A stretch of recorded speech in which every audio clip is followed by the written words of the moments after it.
Modern society is sabotaging our shoulders. We spend so much time sitting in front of computers, scrolling on our phone, sitting behind the wheel and driving, and not enough time with our arms up overhead. Humans are designed to brachiate, to reach for things, to hang and climb and swing, to throw things. These are all innate human movement patterns that we have evolved with since the beginning of our creation.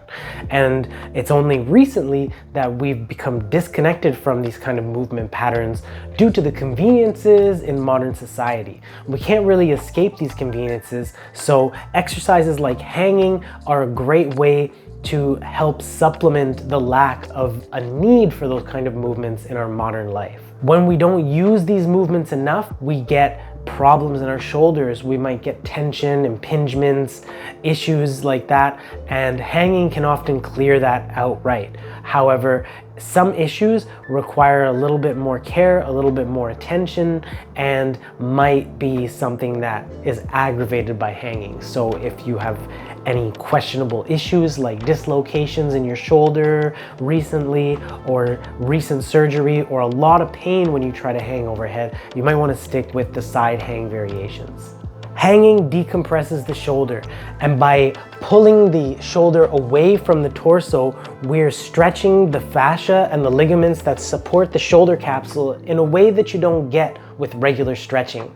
This builds durability for pulling and pushing exercises as well as everyday use. First, let's get into the supported hang. You're gonna start with your feet on the ground on a bar or a branch that's low enough that you can still support yourself with your knees bent.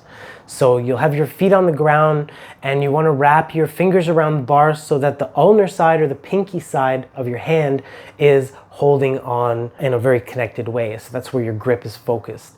If you're on a smaller bar, you're gonna wanna wrap your thumb around your index finger. But if you're on a branch or something like that that's a little bit thicker, you wanna just wrap your thumb around the other side where the rest of the fingers are wrapping around the branch. From this position, you're just gonna hang down into your shoulders. Don't try to hold your shoulders up or anything. Everything's gonna go totally limp except what's necessary to keep your hands holding on to the branch or bar. Keep some weight on your feet and focus on just putting as much pressure in your feet as you need to support your grip.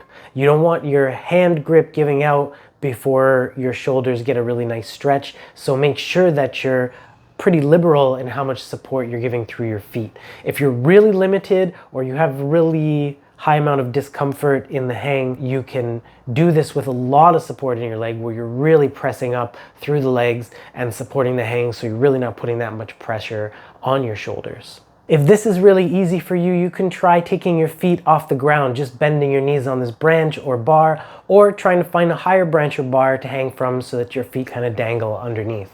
From that position, whether you've got your feet on the ground, your tiptoes on the ground, or your feet completely elevated, you want to just let your body weight traction your shoulders and relax into that stretch. Really just focus on letting everything hang down. If you're doing it with your feet not touching the ground, you can try to hold this for at least 30 seconds. If you can't hold it for at least 30 seconds, try and put your feet on the ground once you feel like you're at your limit so that you can hold it for a little bit longer. If you're finding it very uncomfortable to do your overhead hang, or if you have concerns about recent shoulder injuries or any instability, you can safely try the side hang. Just find a vertical post or a tree and hold on to it. Get your feet close to the post and hang back to the side. You want to let your shoulder decompress, again allowing your body weight to traction the shoulder, letting everything relax except for what you need to keep holding on to the tree. The closer your feet are to the tree, the more your body weight's going to be pulling you away. The farther away your feet are from the tree, the less intense the stretch is going to be. So you can kind of play with that distancing to figure out what works best for you. You can also adjust your height of where your arm is. Ideal is about chest height, but you can play with bringing it higher and higher as you start to progress towards that overhead hang.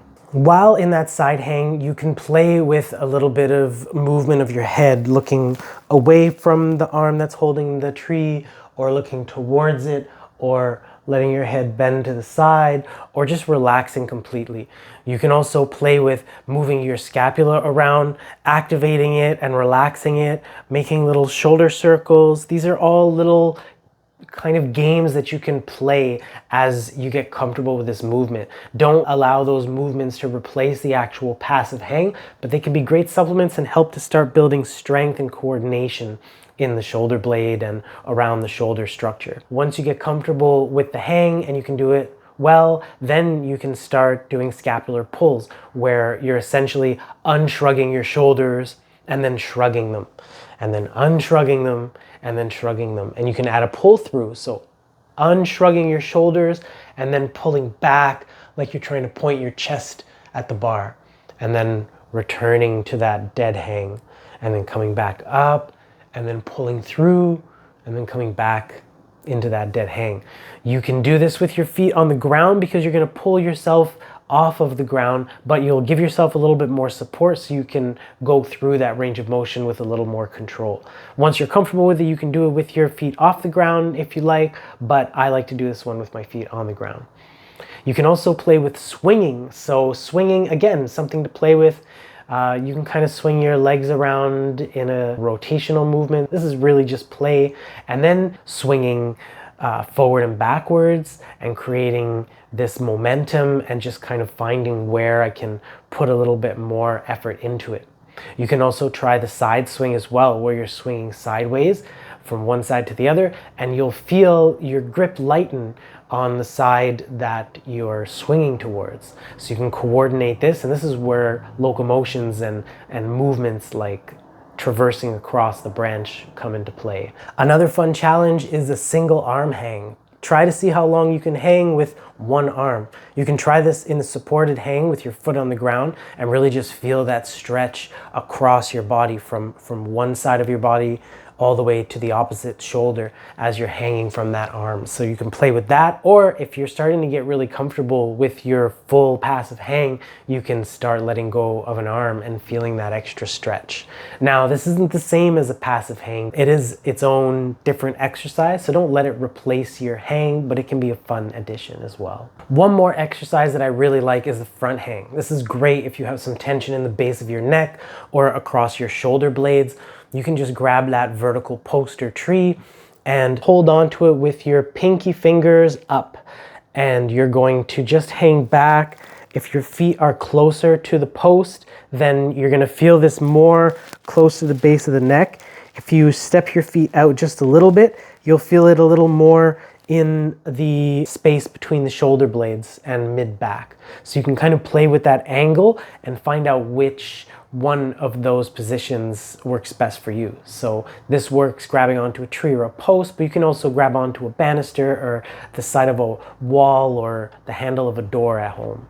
I really believe that hanging on a daily basis can make a big difference to your shoulder health, but I don't think you should take my word for it. I think you should try it out for yourself with this 21-day challenge so you can feel the difference for yourself.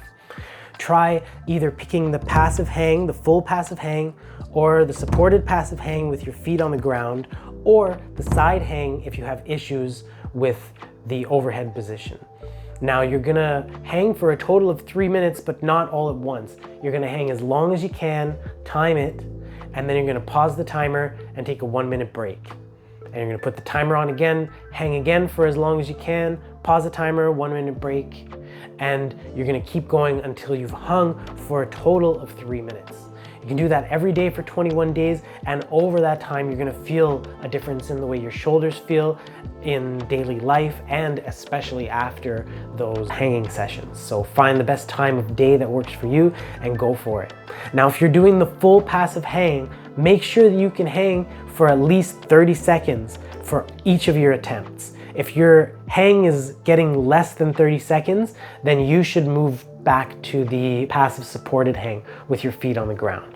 So make sure, ideally, that you're hanging for at least 30 seconds if you can. If you can't, then go to the regress technique, either the supported passive hang or the full side hang. Hanging is simple, it feels good, it's full of health benefits, and it requires almost no gear. You can start with simple supported hangs and work your way up to the full passive hang. You can introduce some strengthening exercises such as scapular pulls and some of the swinging motions to build the foundations for other climbing exercises. If you want some more robust self-led mobility programs, check out the Natural Mobility website for some of our online courses. Thanks for tuning in, and I'll see you next time.